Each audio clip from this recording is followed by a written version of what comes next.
go for you? Thought it went good. We had a chance to get some guys better. Just got to scrimmage young guys, which was nice, a couple days. And I thought we got better at some packages that we'll need down the road too. Memphis has obviously scored a lot of points all season. What are they doing on offense to make them so explosive? I think the quarterback, starts with the quarterback. I think he's, when you look at last year's film and you look at this year's, he's more of a field general, feels comfortable with his checks, very accurate with his passing game. And then, I got good backs and receivers too. So I think they do a nice job with their scheme, coaching it, and we'll have to play well. What are they doing that's allowing them to protect the football so well? Just getting it out so fast. They're moving the quarterback all over. Sprint out pass, his drop back game's like a one step and it comes out. And I think they've got 1 sack on the year. UCLA got 1 sack on them for the year. And that's the way a lot of the offenses are in this day and time. They're going to get it out. They're not going to take those minus yardage plays. Does it help you guys a little bit that you see that all the time when you go good on good? Yeah, I think it does. I think it's discouraging sometimes to the D-line. You don't get sacks and all that. But we've had so many pressures and hurries, and all those things have resulted in good things for us. So you got to explain that to the D-line because they want the sacks. As you reflect on the first 3 games, where is your comfort level with this defense? I said from the beginning that I thought these guys are different, and I think their mentality is different, that they want to do well. And they've worked extremely hard, and they're not into letting things slip and moving the wrong direction. I think they're hungry to play this week. But, I'm proud of where we're at right now, but I think it's important you get better each and every day you go out to practice in each and every game. We've heard a lot of your.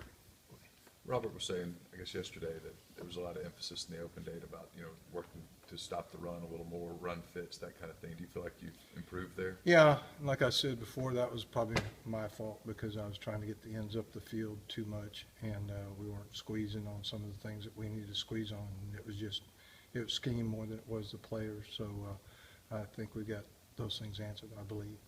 We'll see. Who's some of the players that you feel like have made a jump as the season's progressed? I think, I think they all have, but, I know that's being kind of general, but I see the guys that were maybe here in the spring, the Christian Russell made improvement last week, and they needed to, and I see Gates coming on, and I see Kendarius Webster, starting to grow up a little bit. So obviously those younger guys are going to come much farther because it makes more sense, but I think Cody Pruitt's determined. C.J. Johnson's determined. I love Mike Hilton, that. But, it's probably not fair to single out any of them because I think they've all tried to get better. What's your assessment of Channing Ward?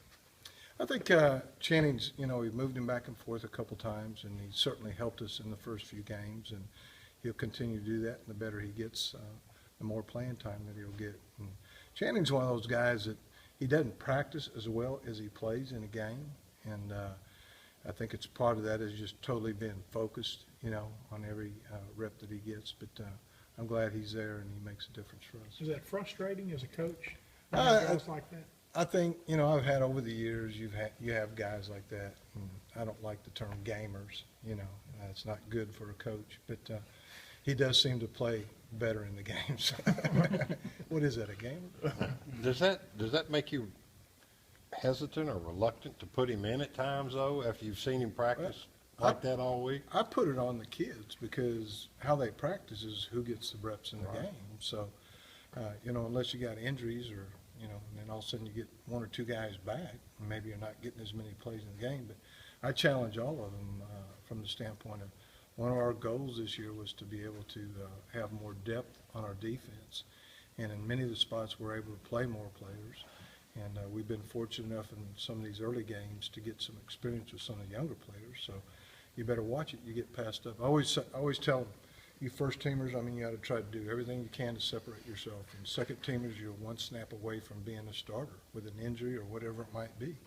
And then I think that's even magnified on the D-line because we're trying to play 10 or 11 guys up there. And I think you have to in this league.